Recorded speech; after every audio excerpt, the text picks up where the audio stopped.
Hello, and welcome to Retrieving Sanity, your podcast for all mental health, addiction, recovery issues, and topics.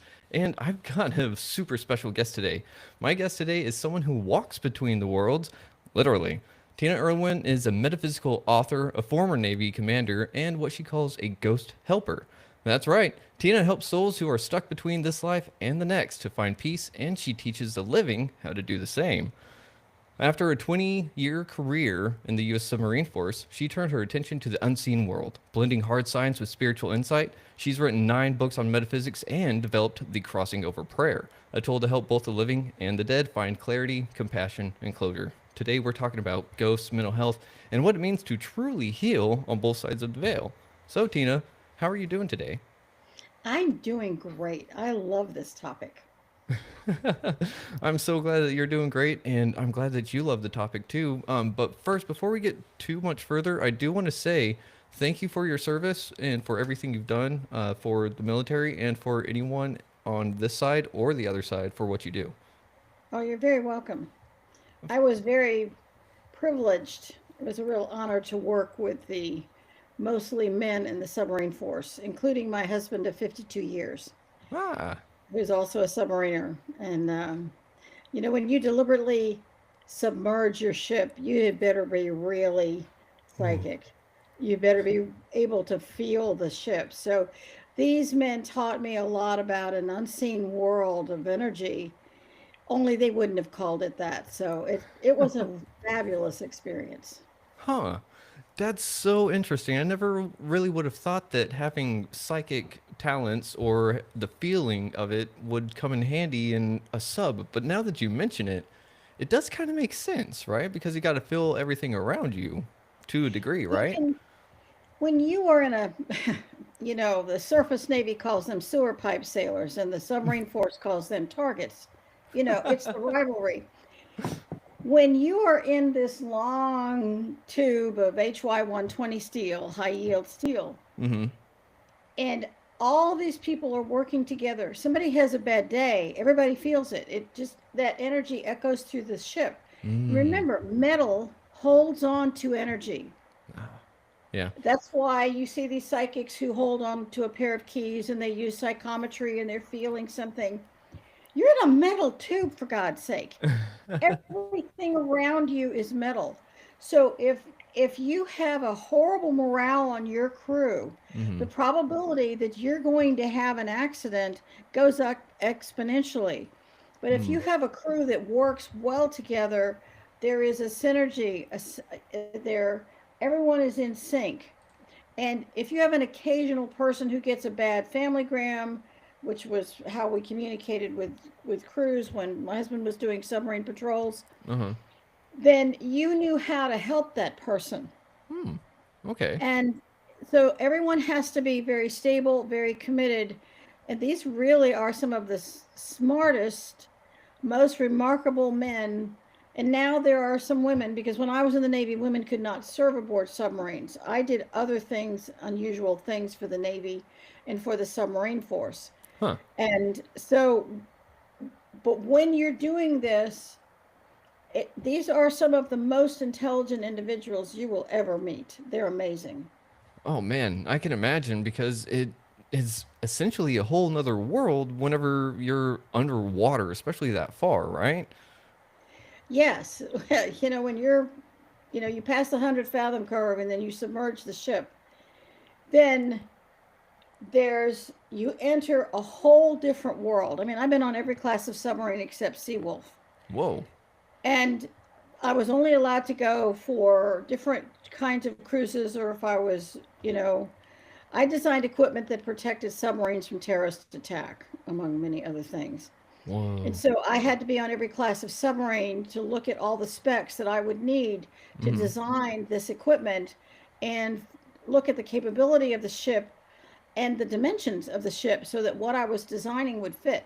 Mm-hmm. It was an astonishing job. And what enabled me to do was to look at all the scenarios that a submarine would find itself, especially you're in a foreign port. You're on the surface, you're Mm-hmm. docked at a pier. The Mina Sulman Pier could be, in Bahrain, or you're in the Molo in Naples, or wherever you are. you're a lot more vulnerable surfaced at a pier, Mm. although you're a small profile, than you are, when you're submerged and you just make a hole in the ocean, literally. So it's a very different world, very focused world, extremely disciplined. Oh yeah, and that discipline carries over into everyday life, right? Yes, that's how I was able to write 9 books and do all the audio myself. So yes. Oh wow, that's impressive. First of all, congratulations on that accomplishment in its own right. That is really impressive. Well, thank you. I appreciate that. The last one, which is Psychic Children, Psychic People. Ooh. This is a 16-hour audiobook. Holy cow! Wow. So, I mean, I go into everything from understanding the dimensions. What's Mm-hmm. the second dimension? What's the third? What's the fourth dimension? How do you move between them? Why are there different dimensions? All the way to understanding how all that connects to quantum entanglement. Because once you can understand the science behind metaphysics, all of a sudden the mystery becomes miraculous. It's not so much a mystery anymore. It is just a miracle in some sense, right? Correct. Oh, that is so. Oh, I love thinking about it that way because a lot of people think that whenever we go really, really, really, really, really small, everything kind of gets irrelevant because why would we ever need to know about something so small, right? But it actually has an impact on everything that we do, if I'm not mistaken. That is the basis of quantum entanglement and string theory. And that goes back to the days of Lemuria. Mm. When you go down that rabbit hole, there is a complete chain of understanding that shows you how it's all connected. That's Mm. why when you really study metaphysics, it's like mental popcorn. You just can't get enough. It's so much fun. It really is. And this is why I'm so glad that we get to speak together because I get to learn a whole lot more about a passion that I've had ever since I was little. So not only that, but you also take it to a whole nother level. And I've just been like, how can some people heal grief through helping a spirit or a ghost cross over? Like how does that work? Oh, well, that's a great question. Let's take suicide Okay. because suicide engenders one of the most painful grief a family member can have. Yeah. Loss of a child, a murder victim, they're all in that league. Mm-hmm. When you have a family member who takes their own life, and that individual, that soul gets to the other side, and what they realize is, oh gosh, I shouldn't have done that because Mm-hmm. it's not any better in the fourth dimension. All these dark beings come at you. Remember the movie Ghost with Patrick Swayze and Whoopi Goldberg? Uh-huh. All right. In that film, you saw these, when the bad guys died, you saw these little 3 foot tall guys that came at them and they made the funny sounds with the red eyes. They Mm-hmm. exist. I've seen Hmm. them, I don't know, I've seen them for 30 years. And so they're called lower realm intelligences. They have a name. Hmm. They're extremely accurately depicted in that film. Huh. And they come based on your frequency. I mean, if you're just a good person doing your thing, you're never going to see them. Hmm. But if you are surrounded by darkness, if literally when someone is this depressed to perpetrate violence against oneself themselves, their world is gray. You see color. You have color. I'm looking at your studio. You've got color all around you. Color represents life Yeah. in all its majesty. When you are severely depressed, it is the lowest of all frequencies. You Mm. can't see beyond this gray darkness. It's like you're in a perpetual fog. Mm-hmm. When you take your own life and you cross into the fourth dimension, because it's a step, like a transformer, you can't go from the third to the fifth because Mm-hmm. there's a frequency mismatch. You have to use something that transforms the energy to get you there. But if you're so depressed you can't get there, you're stuck there. And Mm. so you're now really depressed and now you're grieving. Oh my gosh, the pain I've caused my family. I had no idea. So you're grieving. Mm-hmm. Now, the mortal family member can't differentiate between the grief of the person who just took their own life and their own grief. Oh. You can't you're overwhelmed with two dynamics of grief. And Mm-hmm. this is a huge concept. An example, we had a client who had, she was in South Africa and she had, are you ready for it? Yeah. 17 family members commit suicide. Yeah.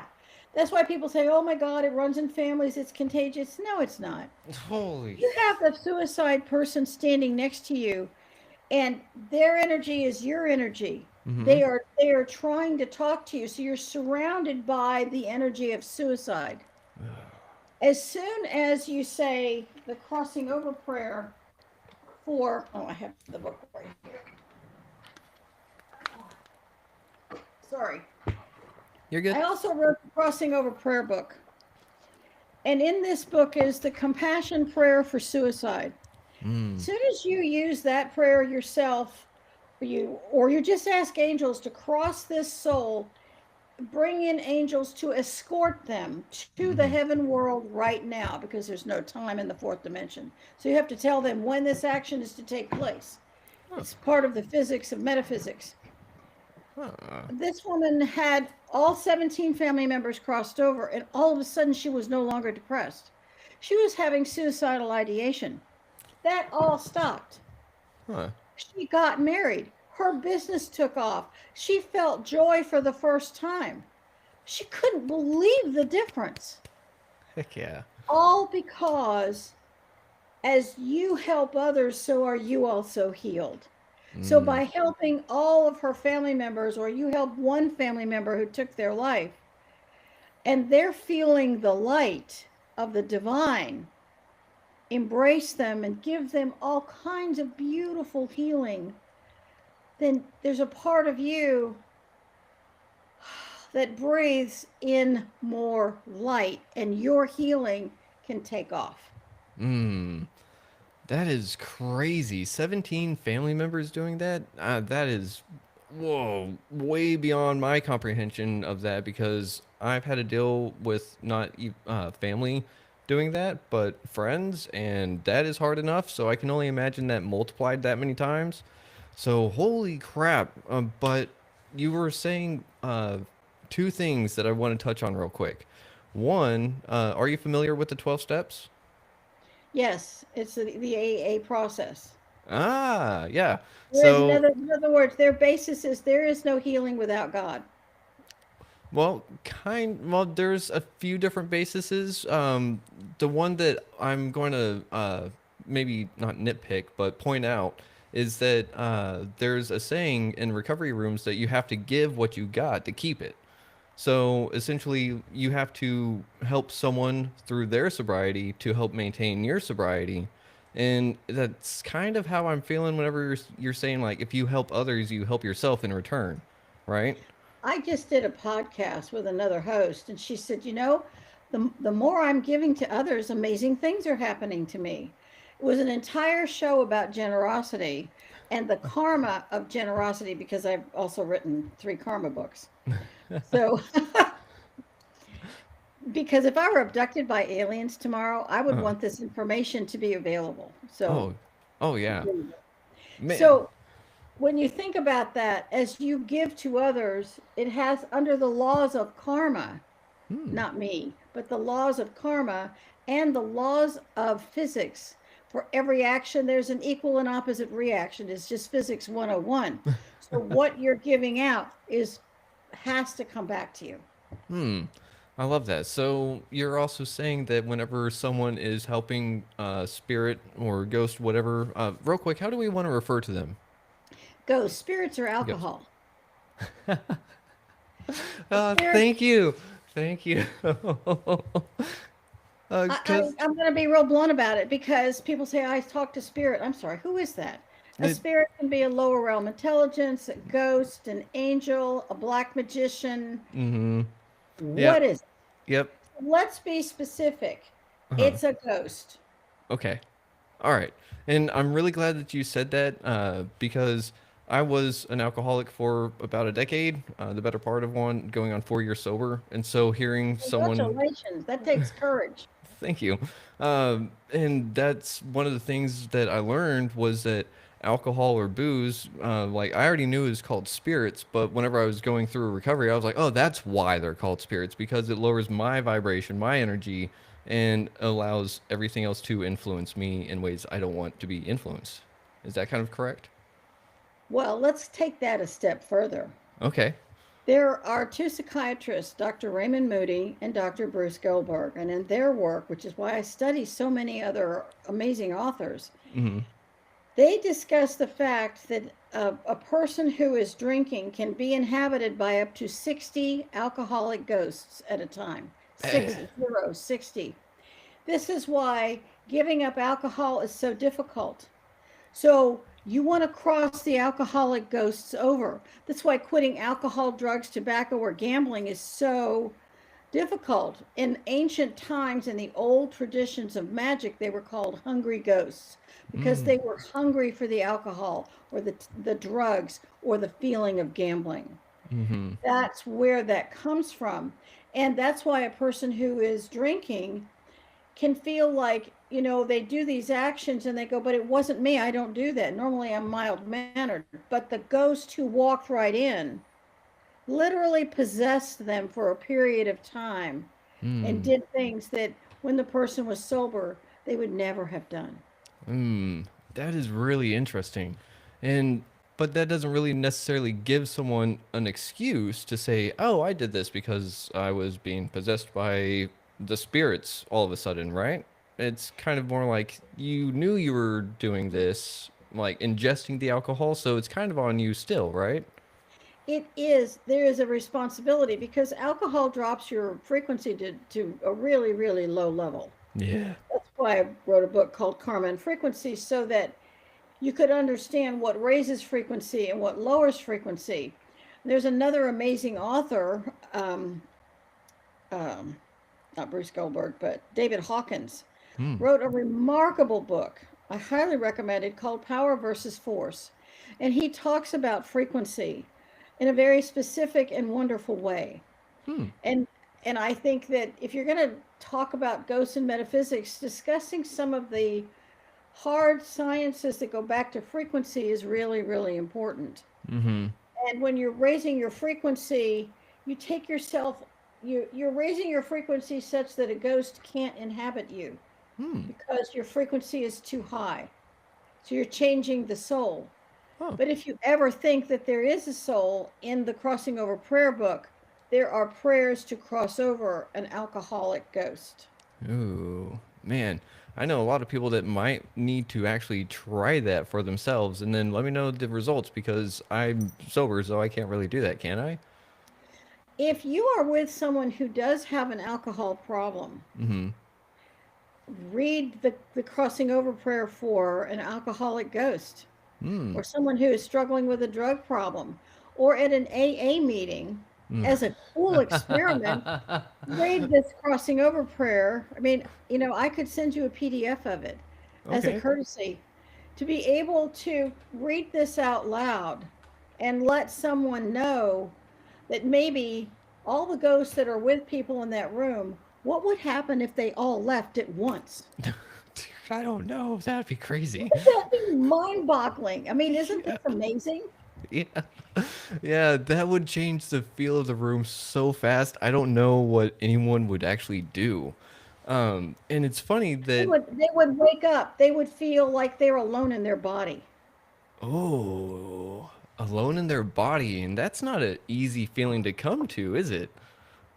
No, but you can be alone in your body. I mean, I see this with twins who, an adult who had a twin who died. The twin is still with them.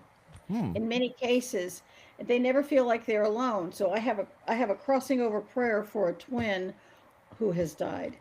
And Oh. what happens, I've had this happen so many times, they finally feel alone in their body because their twin is now crossed over. Oh wow. And that is some pretty powerful evidence, or would it be hyperbole right there? Hyperbole? Um, because that's well, it's a really good comparison of sorts, especially for those that are more of the mundane mind, because twins almost have that psychological link between them, and almost everyone knows that twins can almost read each other's minds, and they can tell where the other one what they're thinking and stuff like that.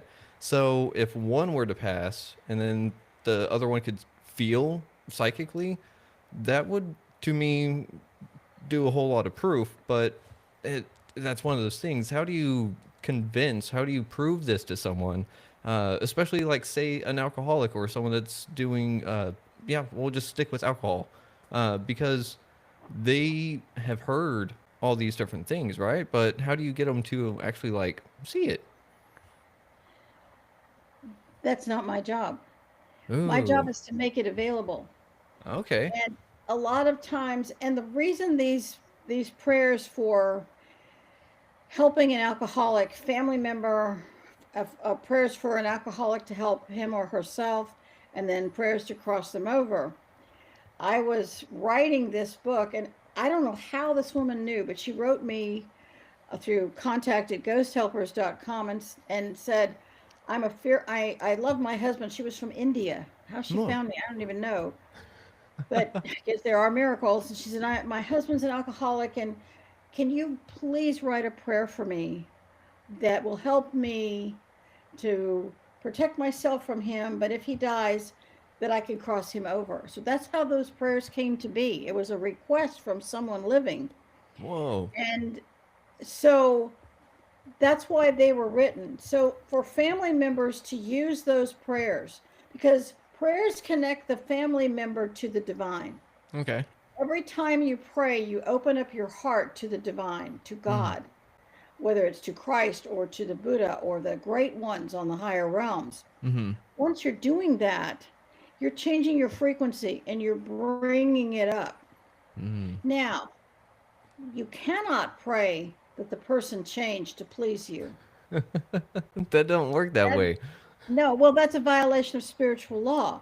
You Oh. can't you can't want something for someone that they don't want for themselves, and you can't want something from someone that they have no capacity to give you.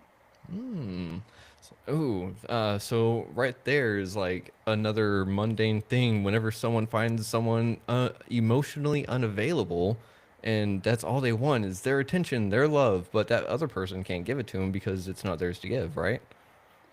They may not have the capacity. Mm-hmm. So instead of being angry and projecting anger and blame on the person, step back and ask yourself, do I want something that this person doesn't have the capacity to give me? Mm. Or, like my mother in law wanted me to join the Baptist church. I'm sure it's a great church, but that wasn't me. So she wanted something for me that I didn't want for myself. Mm-hmm. And so, how you get someone to use this on a spiritual journey, things seem to be put in your path at the right time. Like this podcast might awaken someone who listens to something they never thought of before. It Mm-hmm. might be true spiritual service, which I suspect is what you're really doing. And when you're doing that, sometimes miracles happen.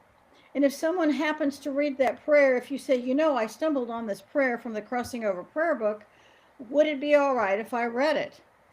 And you don't know what might happen in the room. And you usually read it 3 times. Okay. And you use authority in your voice. And what Mm. happens is you're filling the room with angels. Okay. And Huh. you're asking the angels to do spiritual service to escort all of the ghosts into the light right Mm. now. That's what you're doing. And you're giving them something that and because remember, the ghosts who are haunting a living person or an alcoholic or whoever, suicide, whoever, are earning detrimental karma because they're harming the living.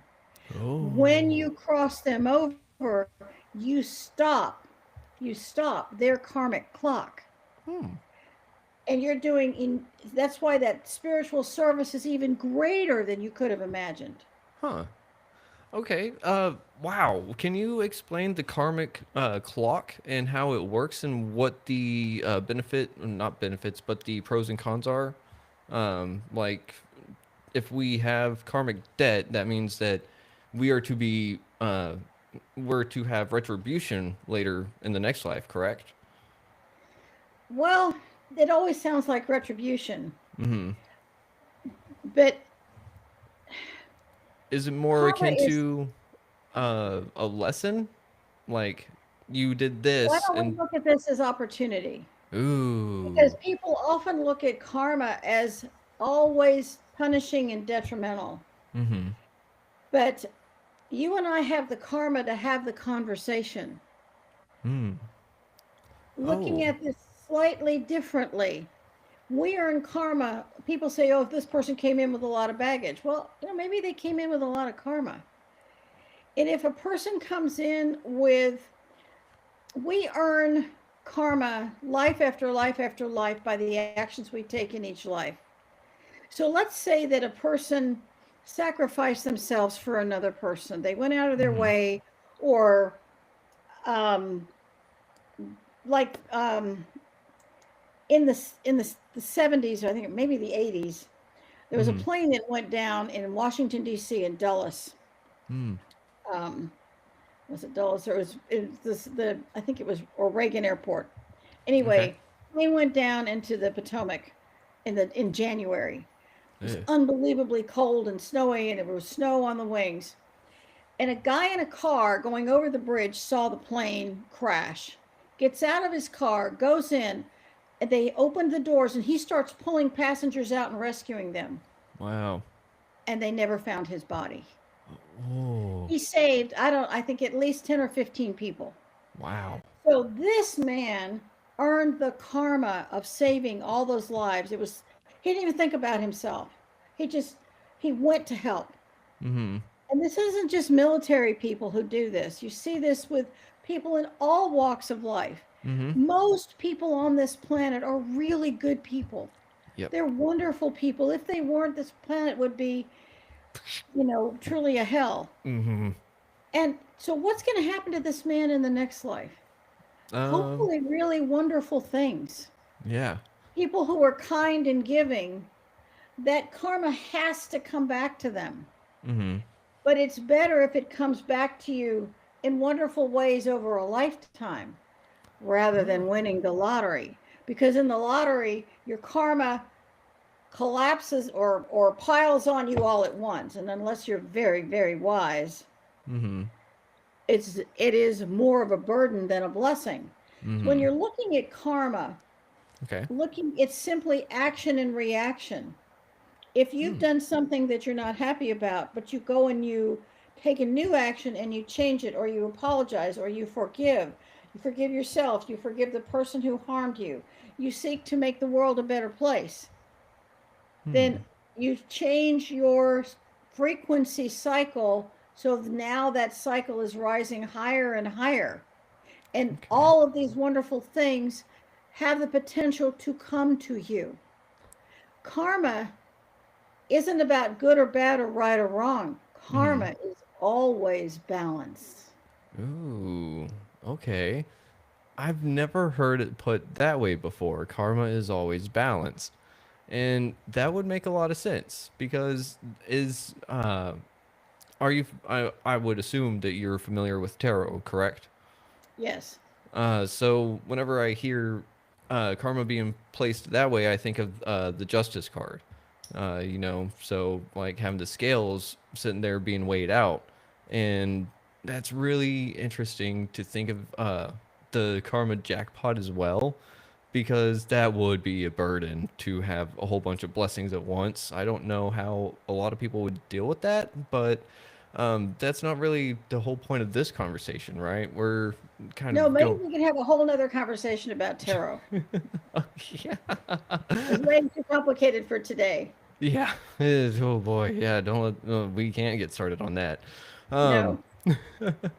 But there are people who have won the lottery Mm-hmm. And they've handled it with such elegant grace and generosity that they stayed in balance. I mean, I don't know if you'd like a couple of examples. Yeah, I was just about to ask. Could you give me a couple of examples? There was a couple in a small town who won, I don't know how many millions and millions and millions of dollars, and they won the lottery. Uh huh. It was a staggering amount of money. And when one person or one family wins this much money, what happens is it throws everything else around them out of balance. And you end up with people who are jealous. Yeah. But these people were very wise. Huh. They had a meeting with, the townspeople. And they said, we believe that we have been blessed with this money. Mm-hmm. And we would like to do something that will bless everyone in the town. We would like ideas that we can use to take what has been beneficial to us and share it with everyone. So they built this massive community center, and there was enough money to maintain the center and hire staff and keep it going Whoa. because these people want a lot of money. Uh huh. And then everyone in the community can use it, whether it's, you're doing ice skating or roller skating, or you're having a birthday party or a music festival. So everyone can benefit from the good fortune of this family. Mm-hmm. And they gave to other charities, and they helped people in need, and they always had plenty of money. Huh. People were not resentful. They and the town stayed in balance Huh. Okay. because they were generous. Mm-hmm. They didn't flaunt it like, look what happened to me, blah, blah, blah. And of course, when someone wins the lottery, they're inundated with people wanting money. Mm-hmm. They were very clear about how it would be spent. There Huh. was another woman who won the lottery in small amounts, 100,000 here, 10,000 there. And she set up an intention. I thought this was fascinating. She set up an intention to win the lottery because Oh. when I win the lottery, I'm going to use this money for X. And she kept her word to herself. Ooh. Every time she won the money, she gave it to a charity, or she helped, this cause, or she did something with it where it wasn't about it's all me. I get to keep it for myself. Mm-hmm. It was the largesse of her heart that really gave her that sense of balance and happiness. Uh-huh. I have a neighbor who Okay. does very well. And this individual bought 435 acres of land that sits on top of the last uncontaminated aquifer in our geographic area. Holy cow, that's a ooh. And it just sits as forest. Oh, yes. It's not developed. It is of enormous benefit to the community. Yeah. So this individual, quiet, retiring, no fanfare, is giving to a community and to generations into the future Mm-hmm. because he's affecting in a positive way the water supply. Mm-hmm. So if you have a lot of money, there are some very quiet things that you can do. There was a logging company Mm-hmm. that bought the last pristine part of a forest somewhere in Africa that had the only tree that of this particular species that grows anywhere in the world. Uh-oh. And all these environmentalists came to them and they pleaded and pleaded.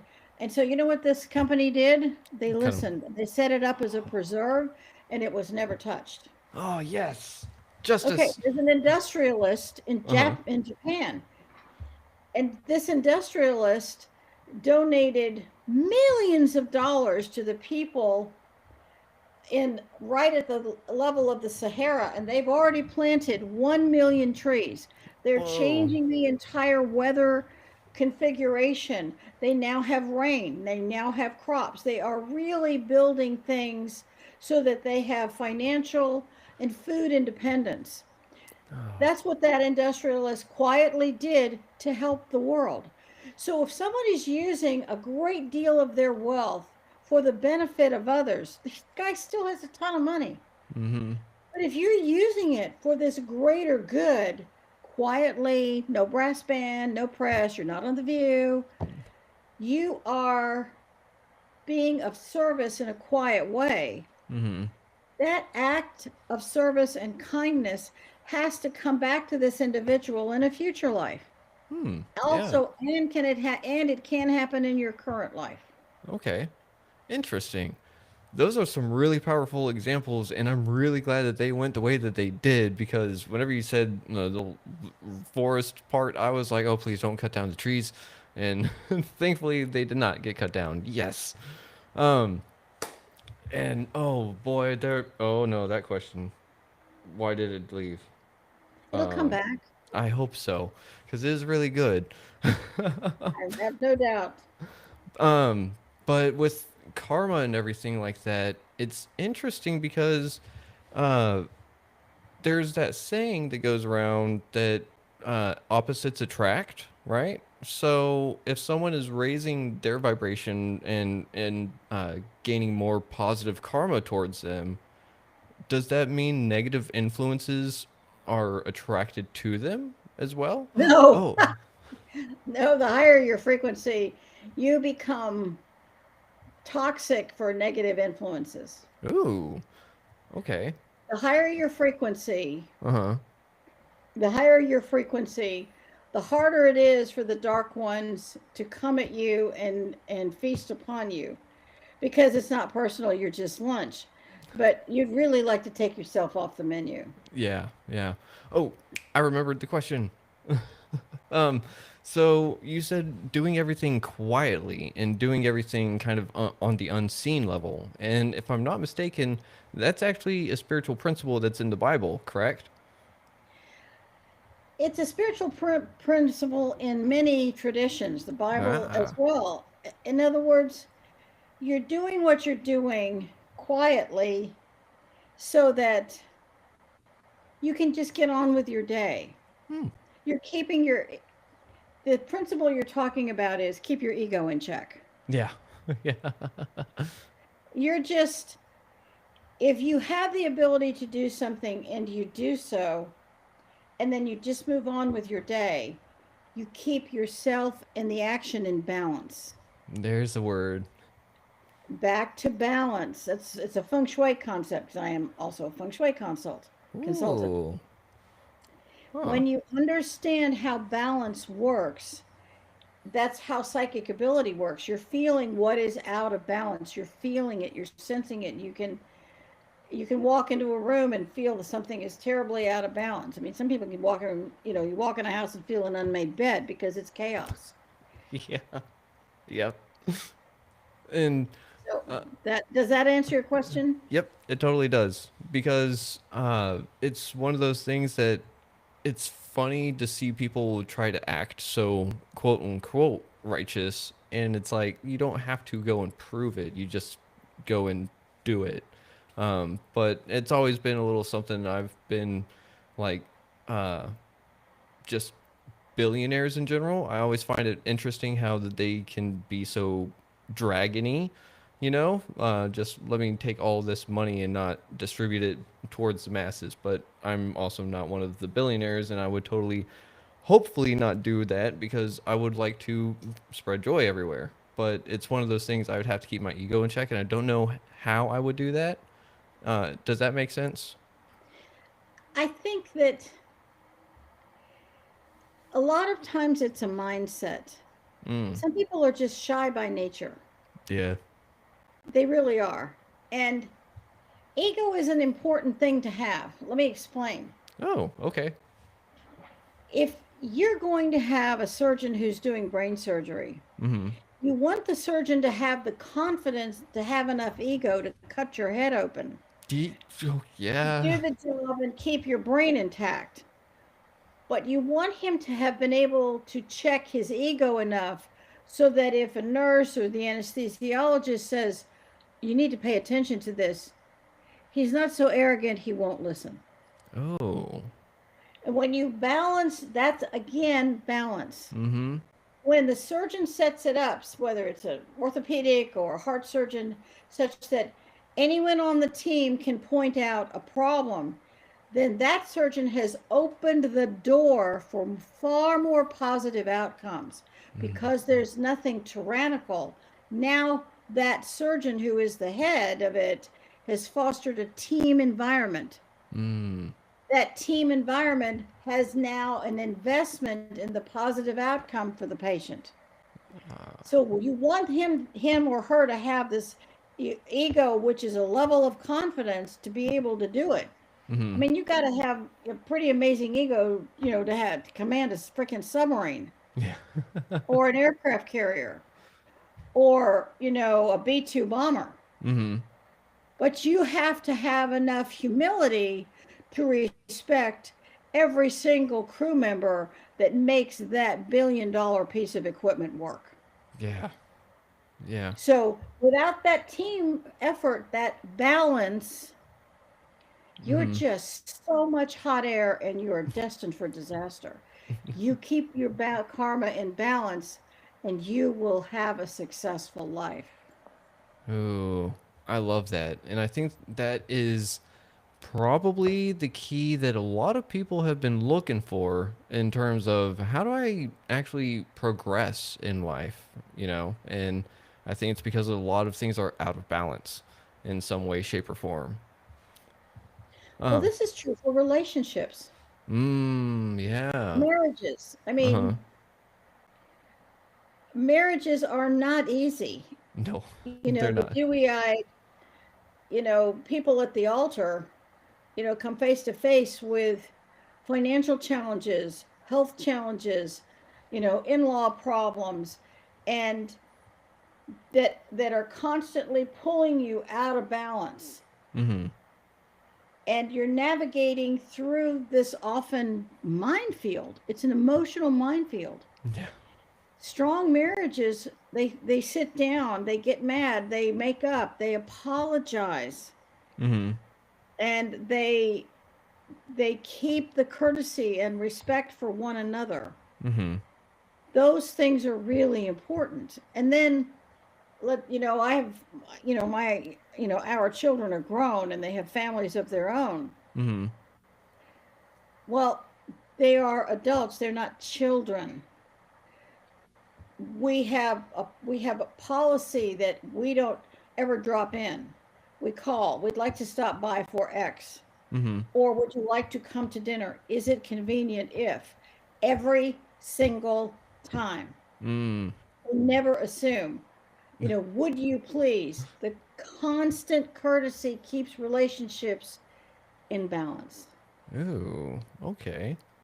Constant courtesy. I've never heard that phrase, and I think it's something that I'm going to have to adopt for myself in my personal life. So thank you for that. You're welcome. I also am crazy about all of the spouses that our children selected. Ooh, They what do you mean pick by the that? finest they pick the finest people we could ever have imagined. Mm-hmm. And their relationships are strong and happy. And they go through their ups and downs, which are none of our business. If they need something from us, they can ask. There's Mm-hmm. no gossip between family members. Hmm. We have Wow. an issue, it's with one family member. I've watched families destroy themselves. I've watched marriages be utterly shattered because in-laws and become outlaws and pit each other and are competing. Mm-hmm. What is it you really want? You want your children to have a spouse who loves and respects them Yeah. every day. Uh-huh. And you need to mind your own business. Mm. And you need to be reminded of that. Maybe you didn't pick that person. But Ooh. whatever lessons your child is, your adult child is going to have, this is their life. Mm-hmm. And that has to be respected, Yeah. Ooh. which keeps relationships in balance. Continuous courtesy and respect and balance. The three key things to a successful marriage and really any relationship, right? That's true for business relationships. It's true for When you're a boss and you have, you know, team members or crew members. I mean, I had 150 men work for me at any given time, and Yeah. it's. I mean, I wasn't wearing dolphins, so I had to defer to them and ask their assistance and build the team Mm. and do outside of the box thinking. And then once that was done, we could end up with really successful outcomes Hmm. that made a huge difference for people because, and then promote your people. You're not going to Yeah. be there forever. Train your replacement. Give them credit when they do the right thing or they have Mm. a genius idea. Promote Yeah. them. It will always come back to you. Oh, I love that. And it's again always coming back to someone. It seems that it's one of those recurring themes on this episode, especially. So we got balance coming, karma coming back to either haunt us or elevate us, right? And then we've got the unseen, the ghost aspect of everything. So what happens after I leave this body, you know? Um, so, and I'm looking at the time and I'm like, do we just keep going? Because this is so good. But we are getting really close to the game segment part. So, Oh, and we should well, be we able to, could stop it here and go into the game segment. That would be good. yeah. Oh, but I do have to ask, and I know we talked about it before the show, but this way the whole audience kind of knows that uh, Okay. we can see you back on the show in the future, I hope, because this is a really awesome conversation. Oh, I would love to. You're a blast. Sweet. I love it. Um, and oh, I've got so many questions, and I just got like so many questions. This is great. I love it. But um, we are at the 47-minute mark for anyone that's listening, and this is also for myself for later, so I can maybe time this better because this is still rough drafty. So hopefully we can get this really awesome. But if you're ready to go, we can go. Go. Alrighty. So Tina, thank you very much for this amazing conversation that we've had so far. I'm My loving pleasure. it. I know our audience is loving it, and I know that they're going to be itching just to have you back on, just like I am already myself. But in the meantime, we have a new segment on the show. I was about to say channel. We have a new segment on the show called Ghosted and Grounded. And I'm going to give you some prompts. I would like a little bit of hang on. Let me restart because I kind of got a little too ahead of myself. All right, Tina. It's time for a segment we call Ghosted and Grounded. We're going to explore both the spiritual and the psychological, the seen and the unseen, the haunted and the healing. I'll give you a prompt, something a little mystical and a little mental healthy, and I want your quick gut level take. Are you ready to dance between dimensions? Absolutely. Sweet. All right. Number one, a ghost stuck in a hospital versus a person stuck in grief. What's the first step to helping each one move on? The crossing over prayer. Oh, I love it. Okay. Number two, what's scarier? Unfinished business in the afterlife or unspoken trauma in real life? There is no unfinished business in the afterlife, and unspoken trauma will create the problem in the afterlife. Oh, I love that. Thank you. Number three, what's the best spiritual tool for grounding yourself after helping a ghost?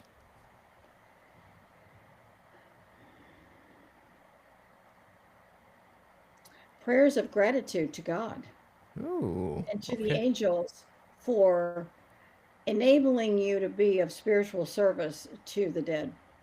Oh, okay. That's really good. I haven't thought about that one before. Thank you. And let's see, number four.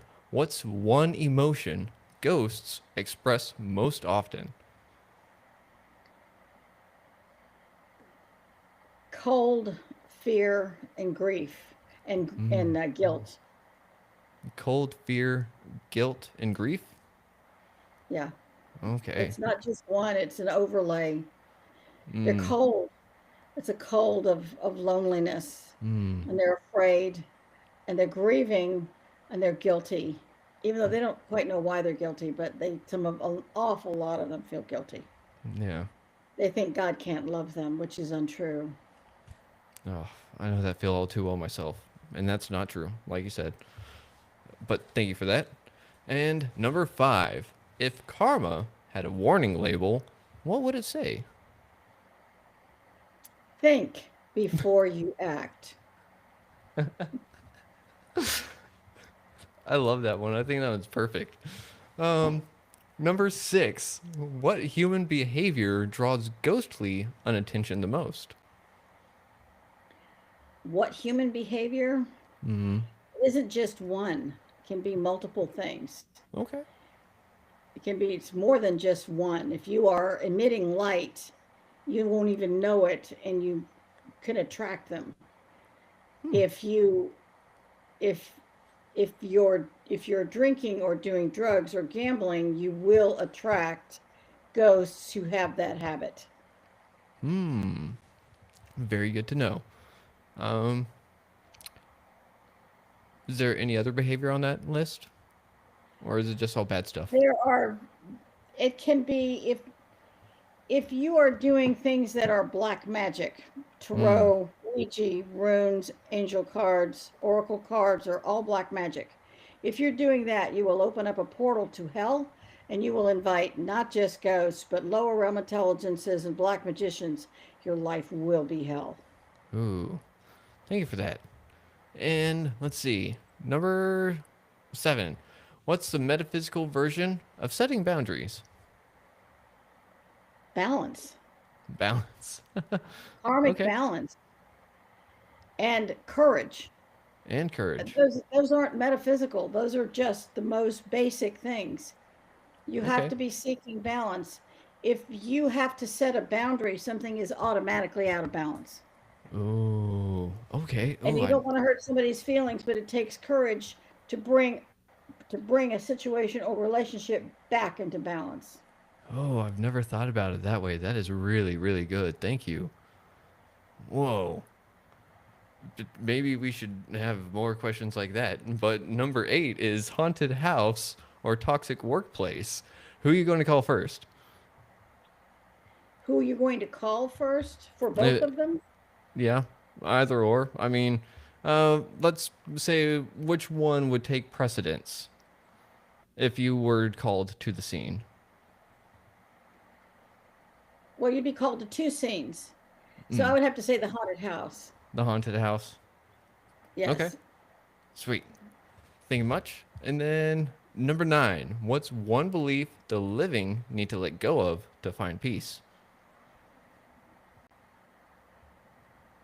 That ghosts have unfinished business and it's okay to let them continue to haunt you. That's wrong. Oh, okay. Huh. I've never thought They're about not your that one. friend.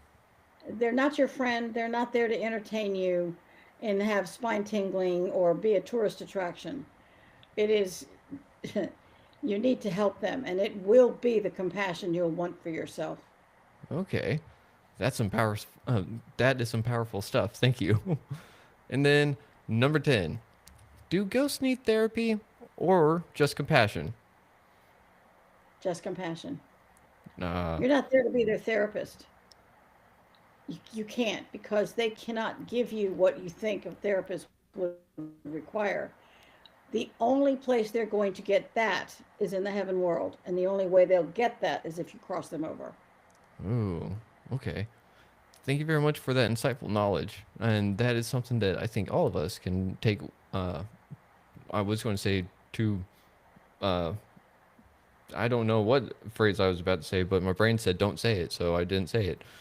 Sorry.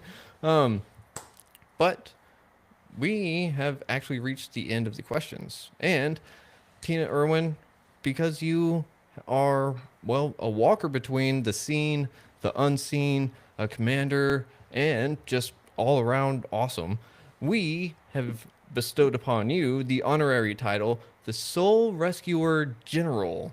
because you are the commander of compassion across realms.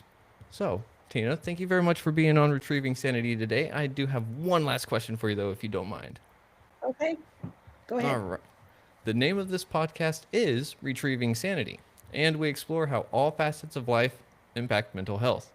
Looking at the incredible motley adventures of your life, what does retrieving sanity personally mean to you today, and what's one practice or perspective you believe is crucial for anyone on that journey?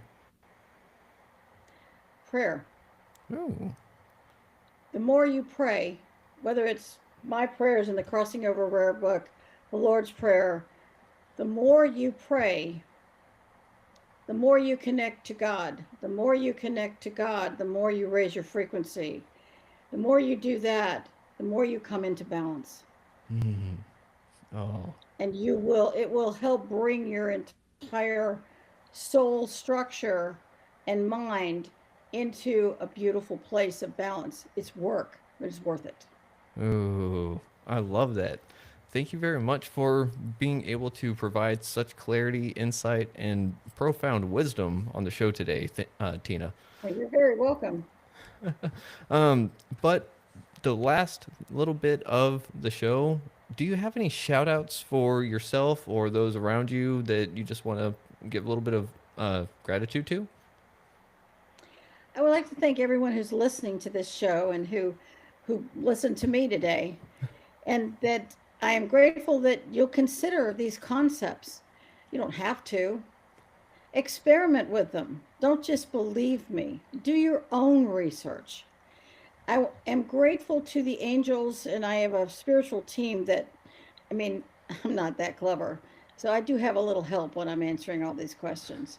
So I'm always grateful to the team that helps me and to the divine beings that guide this poor, 5'1" human along the path. And Keegan, I want to thank you for having me today and for your listeners for being open to new concepts. That takes courage. And experiment with the prayers, experiment with all kinds of things in a wonderful way that brings you into balance. And if one of the experiments is crossing over the dead, remember that really will be the compassion you will want for yourself or someone you love. Hmm. Because what happens on the other side, make a great next show, is amazing. Well, Tina, thank you for your kind words and thank you for being on the show because this has been one for the history books, one for Retrieving Sanity's history books. And I can't wait until the next episode because, man, we've got some really good stuff to cover. And maybe we're going to uncover some things that we didn't even touch on this time around either. So people definitely need to check in then, right? Absolutely. All right. Well, Tina, oh, we did forget one thing though. We did forget one thing. Where can people find you if they're trying to, say, clear some ghosts themselves?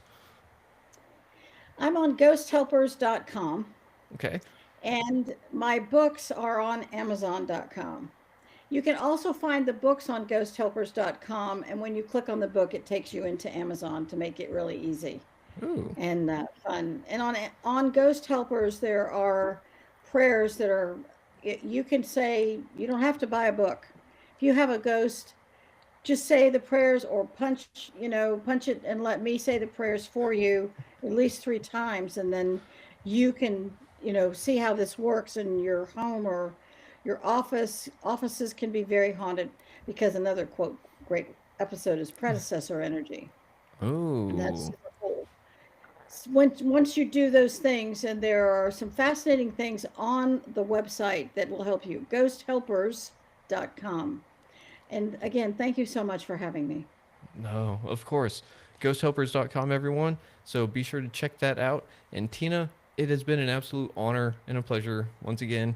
And I can't wait until we have you back on because it's just going to be so good. I'm already excited again. So everyone out there, thank you for listening to Retrieving Sanity on WDJY 99.1 FM. This is Keegan, and this has been Tina Erwin. We'll see y'all again in the future, but until then, stay a little chilly or a little warm, depending on your preference. You might want to love yourself if you can. Try to love those around you as well, but love yourself first because then you can't pour from an empty cup. And also, just make sure, try to be a little kind today too. It doesn't take that much energy. Trust me, it really doesn't. So, with that being said, we're going to see y'all next week. And again, much love. Shalom. And stop. Yay!